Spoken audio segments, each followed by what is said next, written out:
Olá pessoal, tudo bem com vocês? Vamos hoje falar sobre formas diferentes de usar a linguagem, as chamadas variantes linguísticas. Por que é importante estudar esse tema? Porque você vai perceber nos vários tipos de texto que vai analisar que outras formas que não a culta irão aparecer. Mas cada variante linguística tem o seu propósito. Há um grupo na sociedade a qual essa variante será relacionada, ou por questões sociais, econômicas, regionais, enfim. Há sempre aí um propósito, um motivo para justificar a variação linguística. Você deve saber identificar essa diferença e entender que não se pode falar em certo ou errado. Vamos falar simplesmente em linguagem adequada. Adequada a quê? Adequada ao receptor, adequada ao contexto e adequada ao assunto. Tudo bem? Vamos começar então pela norma culta. Quando é que se deve escrever um texto utilizando a linguagem culta? Sempre que há textos acadêmicos, científicos, textos informativos, em que não pode haver ambiguidade, mas sim a objetividade, primando no texto como elemento mais importante, para que a informação fique muito clara, a norma culta é a adequada. A partir da norma culta é que nós estudaremos as variações linguísticas. A norma culta é também chamada de linguagem padrão. Então você vai encontrar essa nomenclatura variada. Norma culta, linguagem padrão. Tudo bem? Vamos ler um texto, um texto bastante claro, é um ensaio em que se percebe ali um tipo de texto que nós já vimos anteriormente, que é uma dissertação, e percebe-se também uma organização lógica das ideias. Percebe-se que há uma tentativa de ser claro e objetivo ao se mostrar a ideia, a informação. Vamos ler juntos? A supremacia da civilização ocidental, representada pelo Império Norte-Americano, carece de medidas e atitudes de nível planetário que evitem ao máximo o rastro de destruição deixado em seu curso expansionista. Há urgência de uma racionalidade, outra, que é a do americanizado mundo contemporâneo. Perceberam a clareza na informação? A organização das frases? A tentativa foi expor a ideia de maneira clara e acho que os autores conseguiram fazê-lo, não é mesmo? Então esse texto tem uma norma adequada ao seu propósito, que é a informação e a discussão de uma ideia. Ficou claro? Muito bem. Quando se fala em linguagem coloquial, há uma discussão em relação ao uso da linguagem coloquial em textos que são dissertativos. Há pouco eu falei que numa dissertação a linguagem predominante deve ser a culta. Deve-se usar a norma culta para se buscar essa clareza e essa objetividade que a dissertação exige. Mas a linguagem coloquial, como é que fica? O que é esse coloquialismo? Colóquio significa conversa. A linguagem coloquial, ela é a linguagem utilizada no dia a dia. Alguém que domine a norma culta pode e vai estar o tempo inteiro, quando fala, cometendo seus deslizes de concordância, repetindo palavras, às vezes usando alguns cacoetes como um né, um tá, no meio da conversação. Isso não compromete em absoluto a informação que estiver sendo ali passada. Mas vejam, a linguagem coloquial é adequada para a conversa. Em um texto literário, ela irá aparecer se se quiser colocar as personagens conversando.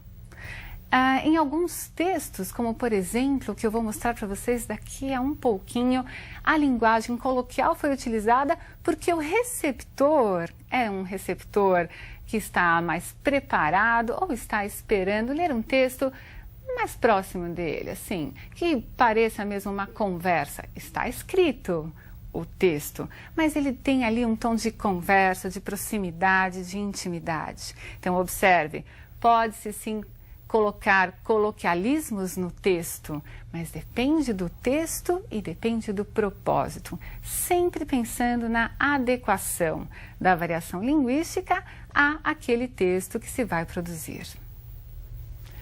Vamos ler então esse trechinho em que aparecem aí essas transcrições da linguagem coloquial. A Jo e a irmã dela acreditam que um vizinho antropólogo mora em frente ao prédio delas.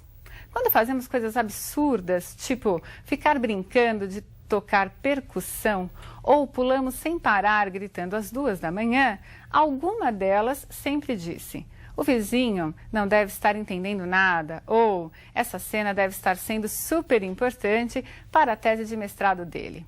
Na verdade, elas nunca pensaram que poderiam ser tipo um tarado se divertindo com 2 loucas pulando pela sala de camisola. Você percebeu os coloquialismos presentes no texto? Eles foram colocados ali de forma proposital. As autoras quiseram achar uma forma de identificação entre elas e o público leitor, o jovem, já que esse texto foi retirado de um caderno que é totalmente voltado para os jovens, um caderno do jornal Folha de São Paulo, o caderno chamado Folhatim. O objetivo da comunicação foi cumprido, elas conseguiram alcançar certamente a esse grupo.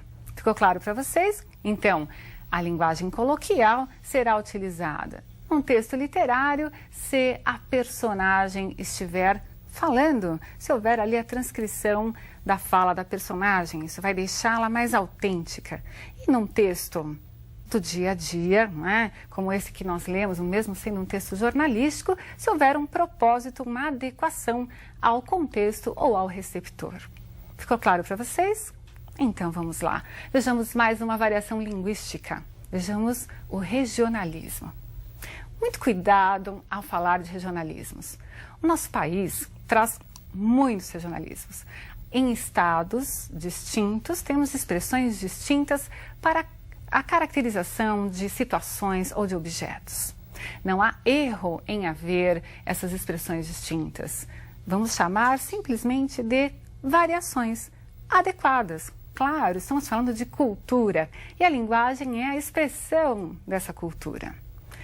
Dizer, por exemplo, mulher, ao invés de falar mulher, dizer mió, ao invés de dizer melhor, pode ocorrer sim em certas regiões, principalmente na zona rural, sem que isso seja considerado um erro. E no texto literário, como será que a linguagem regional vai aparecer?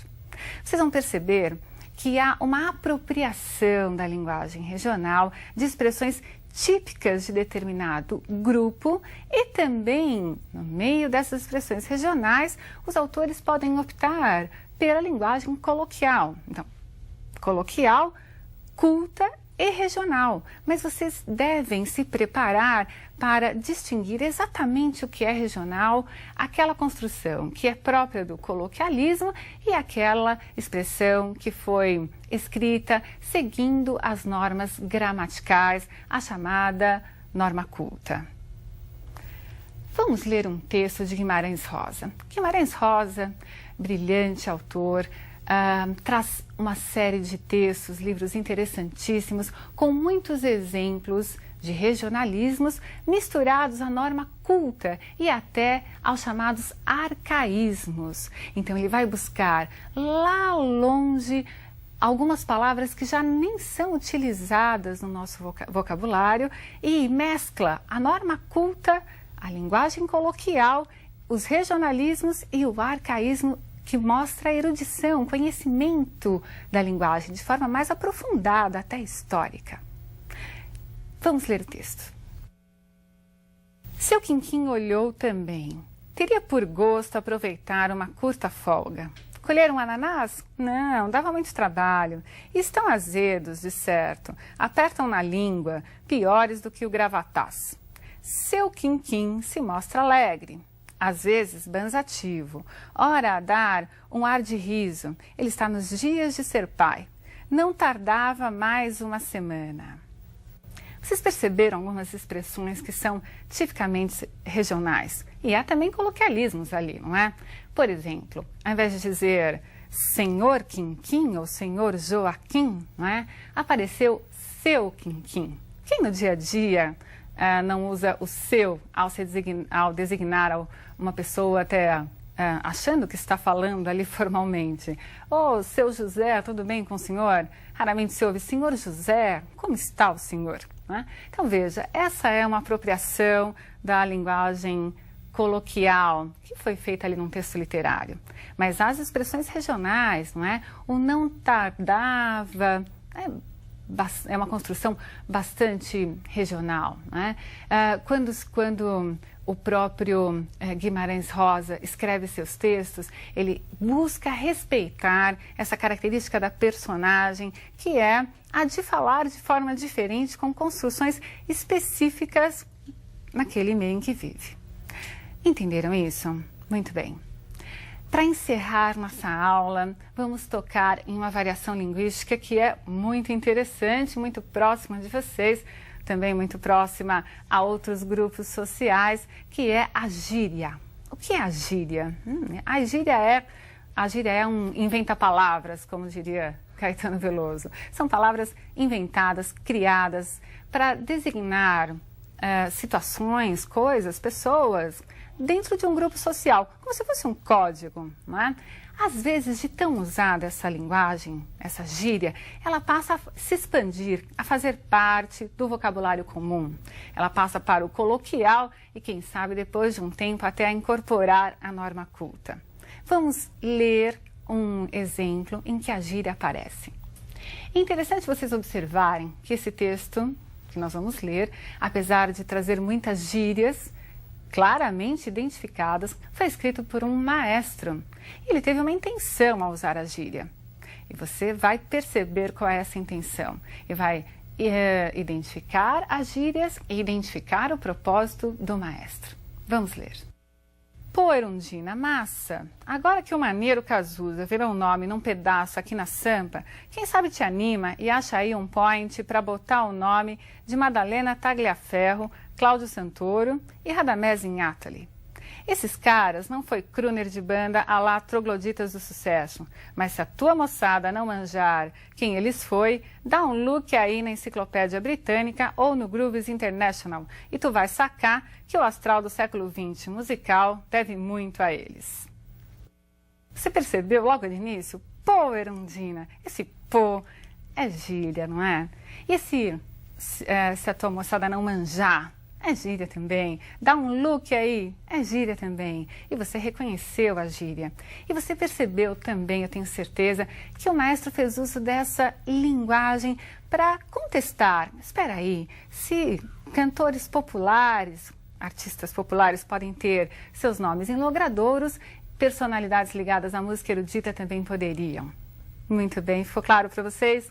Pessoal, na próxima aula continuaremos a falar sobre redação e eu espero vocês. Um grande abraço.